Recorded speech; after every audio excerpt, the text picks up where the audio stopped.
प्रणाम। क्या सच में भारत में एक ऐसा शहर था जो समुद्र के अंदर बसाया गया था? क्या सच में वो शहर श्री कृष्ण की नगरी था? और सबसे बड़ा सवाल, अगर वो इतना शक्तिशाली और सुरक्षित था तो फिर वो डूबा कैसे? आज हम जानेंगे द्वारका का पूरा सच, धर्म, इतिहास और विज्ञान के नजरिए से। कहानी शुरू होती है मथुरा से। जब श्री कृष्ण ने कंस का वध किया तब मथुरा पर बार बार आक्रमण होने लगे, खासकर जरासंध द्वारा। तब श्री कृष्ण ने एक रणनीतिक निर्णय लिया, राजधानी को सुरक्षित स्थान पर शिफ्ट करना। उन्होंने समुद्र के देव से भूमि मांगी और समुद्र के बीच एक नया शहर बसाया। इसका नाम था द्वारका। ग्रंथों जैसे महाभारत, भागवत पुराण और विष्णु पुराण में इसका विस्तृत वर्णन है। और आपको पता है क्या, अब कहानी मोड़ लेती है महाभारत युद्ध के बाद क्या हुआ। एक ऐसा श्राप भी जुड़ा हुआ है इस कहानी से। कथा के अनुसार ऋषियों के श्राप के कारण यदुवंश आपस में ही लड़ पड़ा। इसे कहते हैं यदुवंश का आत्मविनाश। श्राप के प्रभाव में युद्ध, एक दूसरे की हत्या, पूरा वंश समाप्त। क्या द्वारका का डूबना आखिर सच है या कोई रहस्य? जैसे ही श्री कृष्ण ने पृथ्वी छोड़ी, समुद्र ने धीरे धीरे द्वारका को निगलना शुरू कर दी। भागवत पुराण में वर्णन है, समुद्र की लहरें तेज हो गई, पानी शहर में घुसने लगा, महल सड़कें सब डूब गए। अंत में पूरी द्वारका समुद्र के अंदर गायब हो गई। क्या ये आखिर सच है? पता है हमें? नहीं। क्या सच में एक माँ के श्राप ने पूरे एक शक्तिशाली साम्राज्य को खत्म कर दिया? क्या सच में द्वारका समुद्र में इसलिए डूबी क्योंकि उसे श्राप मिला था? आज हम जानेंगे एक ऐसी कहानी जिसमें है श्राप, विनाश और एक खोई हुई नगरी का रहस्य। महाभारत युद्ध समाप्त हो चुका था और पांडवों की जीत हुई।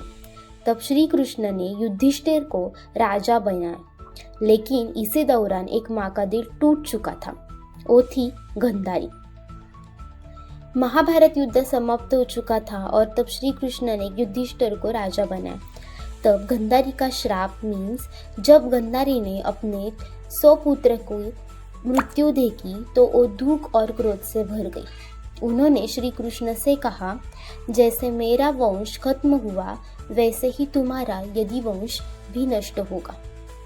समय बीता। प्रभा क्षेत्र में यदुवंशी एकत्र हुए। वहां उन्होंने मंदिरा पी और छोटी सी बहस एक भयानक लड़ाई में बदल गई।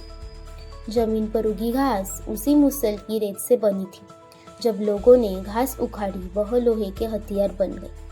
और फिर क्या हुआ? यदुवंश ने एक दूसरे को मारना शुरू कर दिया। यह यदुवंश का आत्म विनाश। तो क्या पता चला? कुछ समय बाद वो श्राप सच हो गया। साम के पेट से एक लोहे का मुसल निकला। राजा उग्रसेन ने उसे समुद्र में फेंकवा दिया, लेकिन वो मुसल नष्ट नहीं हुआ। वह रेत बनकर समुद्र किनारे फैल गया। क्या सच है? कुछ समय बाद श्री कृष्ण के पुत्र साम अपने दोस्तों के साथ मजाक कर रहे थे। उन्होंने ऋषियों के साथ एक बड़ा मजाक किया। वो क्या था जानिए। साम को एक महिला के रूप में सजाकर ऋषियों से पूछा, बताइए इसके गर्भ से क्या जन्म होगा? ऋषि क्रोधित हो गए।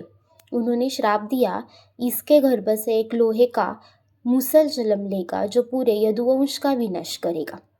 आखिर सच क्या होगा?